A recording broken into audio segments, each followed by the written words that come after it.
destination unknown, known, known, known, known.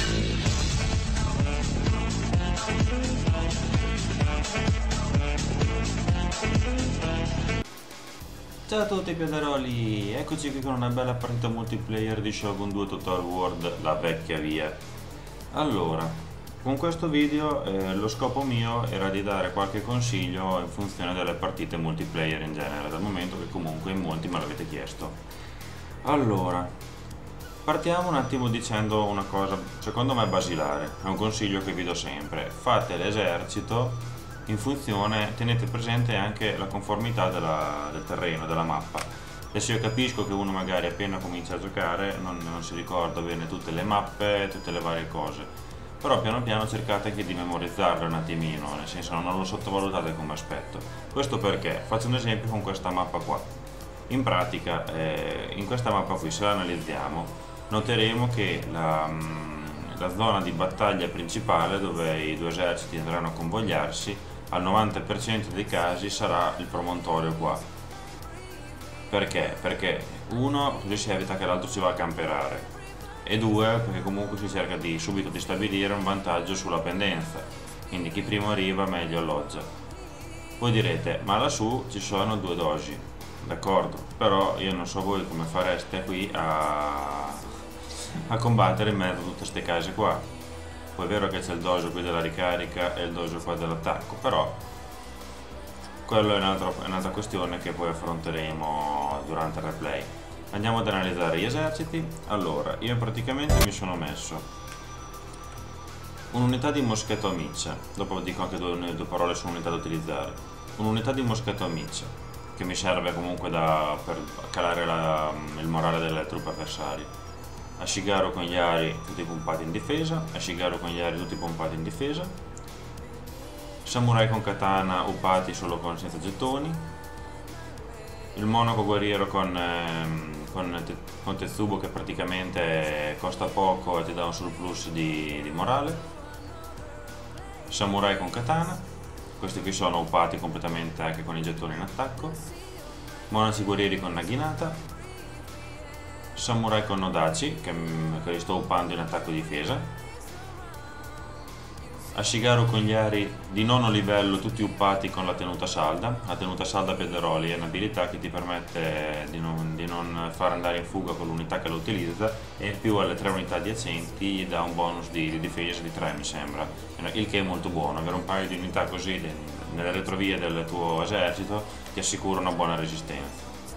Un'altra unità di samurai con Nodachi, monaci guerrieri con naginata mediamente uppati, monaci guerrieri con naginata uppati abbastanza, senza gettoni sempre si intende, e un'altra unità di monaci guerrieri con naginata.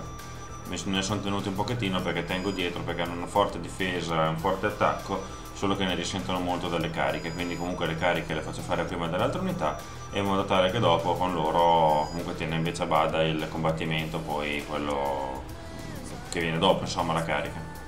Come cavalleria ne ho 3 di monaci guerrieri con naginata, di cui 2 uppate praticamente completamente in difesa e in attacco senza gettoni, e una invece liscia. Infatti se vedete ce n'è una con 18 di difesa, anche l'altra abbastanza cazzuta. Il mio avversario era di livello 9, però ha fatto un esercito un po' del cazzo. Infatti questa partita piederoli ci tengo a precisare che non è per far vedere quanto sono bravo, ma l'ho utilizzata solamente per far sì che comunque possa darvi dei consigli anche a quelli un po' meno esperti, e secondo me può servire un video del genere a voi. Allora, lui aveva 2 unità di cavalleria con gli ari uppati tutti in attacco e in bonus nella carica. Altra cosa, una cavalleria con gli ari va uppata in attacco e in difesa almeno un pochettino, nel senso, c'è tutto in carica va bene, però se comunque te la riesco a fermare o fai l'errore che non ti accorgi che ti sto caricando prima io, praticamente tutto quel bonus lì va sprecato, e con uno di difesa corpo a corpo sinceramente vanno in fuga subito. Poi di cavalleria lui si è messo una cavalleria leggera con attacco corpo a corpo aumentato, e sono nascoste qui nel boschetto 4 unità di samurai, cioè 4 unità di cavalleria con katana. Ora, 4 unità di cavalleria con katana secondo me prenderò una cappella assurda, e vi spiego perché. Perché contro le altre cavallerie la prendono nel culo, soprattutto in una mappa come questa non riesci a sfruttare al meglio, perché se è vero che il combattimento si svolge qua, se mi vogliono venire da dietro devono passare nell'acqua, quindi rallentate, salire su per la collina, quindi rallentate ancora. C'è proprio 4 cavallerie con katana qui sono inutili, già una forse sarebbe inutile, e quindi mi darebbe tutto il tempo di accorgermi e prendermi delle contromisure. Dopo vedremo.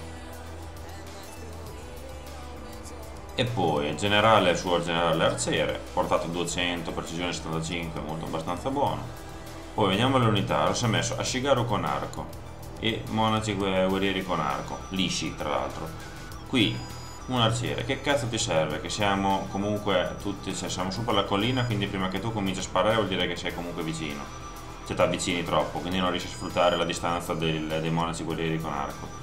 E poi soprattutto qui nel boschetto, che tanto dove ci sarà il grosso della battaglia non serve, cioè non riuscirai, non farai molte kill. Dopo vediamo anche le statistiche finali, Pedroli. Per cui secondo me sono abbastanza inutili come gli arcieri in una mappa come questa. Gli arcieri vanno utilizzati e si deve investire i fondi solamente nelle mappe aperte, dove comunque tu hai il vantaggio dell'arco, arrivi a portata e lui prima che ti si avvicina si prende un sacco di frecce. Lì ti fanno quelle 100 e passa kill, che comunque giustifica il costo che tu hai speso, insomma. Altre unità che ha messo si è messo una massa di monaci guerrieri con Naginata lisci, un paio di Shigaru con gli ari e un paio di samurai con odachi. Quindi si è messo un sacco di cavalleria, penalizzando tutto il potenziamento dell'unità sub, che comunque è una cosa molto sbagliata, Federoli, ve lo garantisco io. Invece un esercito dello stesso quasi numero, molto qualitativamente molto superiore. Comunque adesso vediamo. Facciamo partire il replay. Allora, quindi ovviamente prima cosa che faccio andare il mio esercito qua sopra. Lui cosa fa? Lui prende e porta la cavalleria leggera a prendere il doge della spada. Sarebbe una mossa abbastanza buona, però siccome che io comunque non sono rincretinito, gli mando la mia cavalleria, quella liscia. Vi ricordate, no? Che ne avevo una di monaci guerrieri liscia, che comunque è superiore alla sua cavalleria leggera, e quindi mi permette di assicurarmi il dojo. Poi intanto sto avanzando con le cavallerie, perché lui vedevo che comunque veniva su con le cavallerie. Qui sbucano intanto le cavallerie con katana, messe già a cuneo, che mi vuole fare il giro da dietro. Prima che lui mi arriva dietro, cioè ne passa di tempo. Poi lui mi attacca. Questo è un altro errore, Pedroli, mai fare una cosa così. Adesso io ne risento, perché comunque lui aveva una carica di 35 e poi c'aveva anche un po' la salita dalla sua. Inoltre c'è anche il generale che arriva dalle manforte. Qui è l'unica mossa che ha fatto giusta, di portare il generale vicino, perché in genere se andate solamente con le cavallerie, ora bene i cavalli che prendono fuoco. Se andate solamente con le cavallerie già sei lontano dal generale, già sei lontano dall'esercito, quindi c'è già un malus in morale pauroso, quindi vuol dire buttarle via. Le cavallerie vanno usate nel momento della battaglia. Lui poi fa un altro errore, va via con quella cavalleria leggera, lasciandomi a me il dojo. Questa è una cosa che non va fatta, perché se poi mi prendo il dojo dell'attacco, la partita per lui è persa. Già è persa così, figuriamoci col dojo dell'attacco dalla mia parte. Quindi anche a costo di perdere un'unità inutilmente bisogna rallentare un pochettino la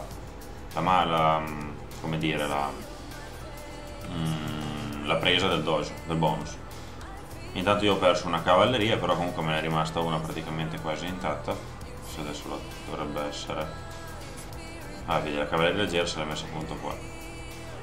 Una quasi intatta, una a metà e l'altra è andata del tutto, ma perché c'aveva il generale con le frecce che me l'ha strenata. Purtroppo c'hanno poca armatura, quindi con poche frecce gli fai il culo.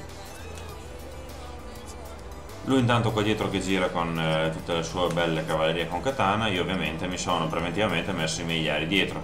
È un monaco guerriero con Naginata. E quindi lui queste unità praticamente come se fossero inutili, vedrete che non combinerà praticamente nulla. Messe così a cuneo, sfondano all'inizio, però non fanno molto. E cominciano ad arrivare l'attacco, i suoi monaci guerrieri con arco non servono a niente, quindi vengono proprio sprecati. Ancora i miei monaci con moschetti non cominciano a sparare. Qui lui raggruppa tutto il suo bel bestiame Intanto ho usato cosa ho usato? Ho sentito un Ye. Avrò usato il grido del monaco con Tetsubo l'eroe. E lui adesso mi attacca da dietro praticamente. Qui uno gliela intercetto così, con i monaci guerrieri con Naginata, attivo anche il Banzai intanto, adesso ho attivato l'urlo. Qua uso la cavalleria, questa qua la mando contro questa katana liscia, no, uppata in attacco. I moschetti hanno cominciato a tirare, con la prima raggiata hanno già fatto 22 kill. Quindi ravvicinati così sono molto più utili i moschetti che piuttosto che gli arcieri. Quello adesso fa una cosa abbastanza buona, nel senso che non me ne sono accorto, pensavo di avergliele presi con delle truppe, invece sono andato ad attaccare, però comunque ho girato subito i miei Naginata e col fatto che sono ben uppati riesco a tenere a bada la sua carica. Poi vengo da rinforzo da dietro con gli altri monaci con Naginata e quindi le chiudo. Qui lui ha fatto un errore perché poteva con una cavalleria con katana tenermi a bada Naginata e con l'altra andarmi dietro nelle spade, però comunque avevo tutti i miei Shigaru congliari lì, quindi non sarebbero andati molto lontano.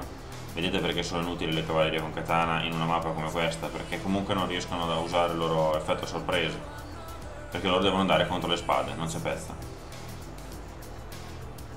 Qua intanto io non me ne accorgo della sua cavalleria leggera che mi arriva dietro ai miei monaci guerrieri con moschetti e mizze. Col fatto che i miei sono un pochettino deboli in difesa e col fatto che la cavalleria leggera comunque ha un 20 di bonus di carica, comincio a subire delle perdite. Ne subisco già una decina praticamente, però rinforzo subito con i miei monaci guerrieri con Naginata e comunque li manda subito a far benedire. Io ancora ho una cavalleria qui praticamente, è rimasta con 14 e ha seccato uno o due unità di cavalleria con katana. Ok, qui intanto andiamo avanti a fare altre vittime, 33 già. Non li ho sfruttati molto, potevo sfruttarli di più, questo è stato un errore anche mio, però perché comunque sono già andato in fuga quasi tutto l'esercito del mio avversario, solo con il combattimento. Qui ho l'altra cavalleria di monaci guerrieri che avevo preso il doge dell'attacco, e vedete che proprio col doge dell'attacco la partita è stata proprio schiacciante. Però ripeto, non voglio far vedere che sono bravo, è solamente per darvi qualche consiglio su cosa non fare quando si gioca comunque multiplayer di Shogun, secondo poi il mio punto di vista. Per cui ricapitolando, esercito da valutare in funzione della mappa. I doji non vanno mai lasciati, in ogni caso bisogna comunque mandarsi una truppa per far perdere il tempo nella presa del bonus, perché comunque se lui prende il bonus all'inizio dello scontro ha un vantaggio maggiore piuttosto che se prendesse il bonus a metà scontro o quasi a scontro quasi terminato, il che sarebbe risolutivo, potrebbe costargli a lui la perdita avendo utilizzato delle truppe più forti per andare a prendere il bonus. E altra cosa, troppe cavallerie con katana sono inutili, delle due metti di più cavallerie con Yari che comunque nella carica sono forti e hanno comunque un vantaggio contro le cavallerie le altre cavallerie, permettendoti una difesa migliore con le cavallerie e vincendo la battaglia con le cavallerie puoi andare alle retrovie dell'esercito mentre è in combattimento. Le cavallerie con katana questo non lo possono fare, infatti io ne consiglio di mettere una, massimo due, ma vanno utilizzate nel momento in cui l'avversario comincia a attaccare contro le katane se l'avversario è tonno, da non metterci davanti dei lancieri per evitare comunque una carica frontale di cavalleria. Bene, andiamo a vedere le statistiche per vedere un pochettino come si sono comportate le unità mie del mio avversario. Allora, Piaderoli, eccoci qua. Praticamente le unità schierate sono state 1546 mie e 1680. Io ne ho perse 400, lui ne ha perse 1188 e passa, il che comunque lascia un po', fa vedere quanti errori abbia fatto il mio avversario. Statistiche unità. Allora, abbiamo fatto in Odachi, ho fatto uno sfacelo 213-166, Samurai con katana kill medie, poi monaci guerrieri con Naginata 119 sono quelle cavallerie con katana che ho seccato, così come anche i miei Shigaru congliari, 100 e passa l'1, e le altre unità mediamente. Vediamo un po', i miei monaci ne ho fatti 40 di uccisioni, potevo sfruttarli meglio, ma perché sono andato subito in fuga quindi non ho fatto in tempo a fare il giro dietro. Il mio avversario, vediamo un pochettino. Allora, i monaci, adesso non guardo tanto corpo a corpo quanto gli arcieri. Allora, il monaco guerriero con arco gli ha fatto 17 kill. Non oso guardare gli Shigaru con arco cosa hanno fatto. 8 kill. per cui vi lascio presumere, c'è l'unico generale che ne ha fatte 52 a San Darciere e lui ci ha portato a 200 e precisione 75 e non ne ha fatte molto lui, figuriamoci le altre unità. Quindi in una mappa come quella gli arcieri sono quasi inutili direi, quindi bisogna giocare di rusher o comunque massimo con con i moschetti, che dai lati si cerca di fare titubare le unità avversarie. Niente, direi che per la partita abbiamo detto tutto. Prima di salutarvi, Piadaroli, però vi ricordo anche gli altri progetti inerenti a Shogun, ovvero la campagna con il clan Chosu, ambientata nell'era della caduta dei samurai, Fall of the Samurai, e la campagna con il clan Hojo, ambientata invece nel periodo Sengoku Jidai, che praticamente è lo Shogun vecchio in buona sostanza. E in più le varie partite multigiocatore che faccio, che ogni tanto ne carico qualcuna, quelle più significative, dove posso insegnare un po' qualcosa anche a quelli un po' meno esperti. Un'altra cosa importante è la mia pagina di Facebook. Se mettete un mi piace mi potete seguire anche lì tutto quello che carico e anche le cavolatine varie su di me, eccetera. E poi una cosa importante è la mia mappa del canale che vi prego di continuare ad utilizzare per vedere anche gli altri progetti, sia nuovi iscritti che quelli vecchi che magari non hanno ancora visto qualcosa del mio canale, nei momenti di pausa tra un video e l'altro, che carico insomma. Se vi è piaciuto il video mettetemi un bel mi piace, così mi fate capire se com'è l'andamento, cioè com'è l'indice di gradimento dei miei video e se mi ritenete un youtuber valido, se mi aiutate a farmi conoscere, condividendo su Facebook, Twitter, tutti i vari social network, Skype, eccetera, mi fareste un favore ovviamente se mi ritenete degno. Per cui per adesso vi ringrazio per l'attenzione e ci vediamo alla prossima. Ciao a tutti Piadaroli!